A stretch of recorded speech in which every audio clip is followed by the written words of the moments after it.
Hey everyone, I'm here with the winner of the 2016 Mercuria World Finals Open Division, RL Chartier. He rode A Little Bossy. Congratulations to you, RL. Thank you.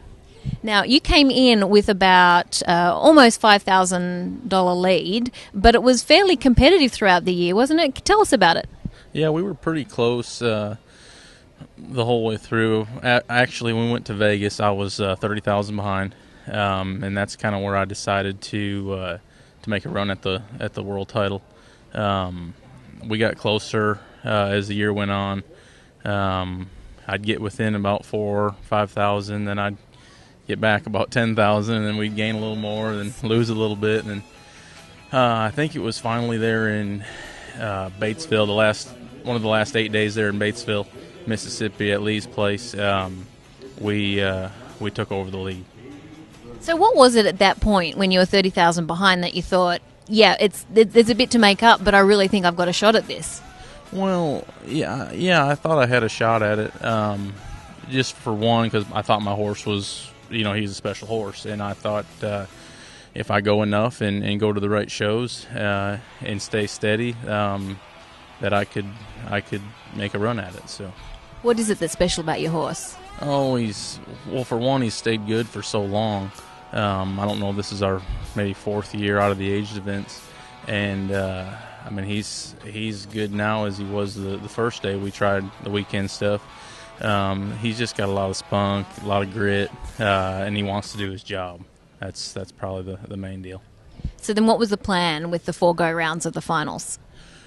Oh, the plan going in was just to be solid, get a check. Yeah, the Holland deal is winning a couple and bombing out. It's not really good. It's being consistent throughout the year, and that was our goal going into the World Finals, is just to be consistent and stay in that average and give ourselves a shot at the end. And tell us about your runs. Well, the first night, I drew up early every night pretty much. First night, I think I was either second or third out, and you don't have a very good feel for the cattle.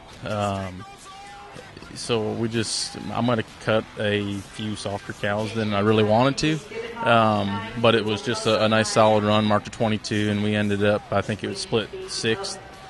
So we got a check, and that was good for the first night. And you ended up widening your lead by the time you'd won it. Yeah, the second night I was either second or third. I don't know which one of them swapped. But that night I was a little more confident in the cows and maybe looked for something that would try me a little more. And it worked out, marked a 24. I tied the round with Cullen actually that night, and that opened the gap pretty good that night.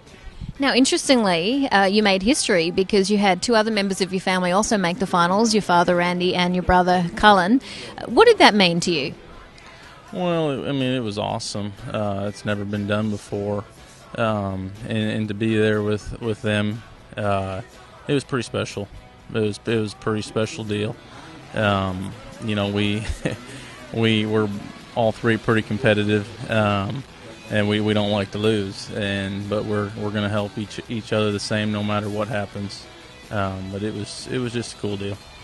And what does this win mean to you? Oh, it's been a lifetime goal of mine. Obviously, one of my goals was to win a world championship, and the other would be to win the NCHA Futurity one day. Those were 2 of my top goals. So it's awesome. And the crowd, there's a pretty good atmosphere in the Watt there. Yeah, it gets pretty. Actually, this year was a little different than previous years, but it's a different atmosphere, and but it's all good. Sometimes you can't hear your corner help on picking cows and stuff, but if you do your job, and it's a cool atmosphere, I think. So you're going to focus back on the aged events now? Yeah. You probably won't see me in Pierce, South Dakota, or Batesville, Mississippi next year, I'd imagine. I'm going to go back to focusing more on the age events and do a little weekend stuff, but nothing to that level. Well, thank you for joining us. Congratulations again. Thank you.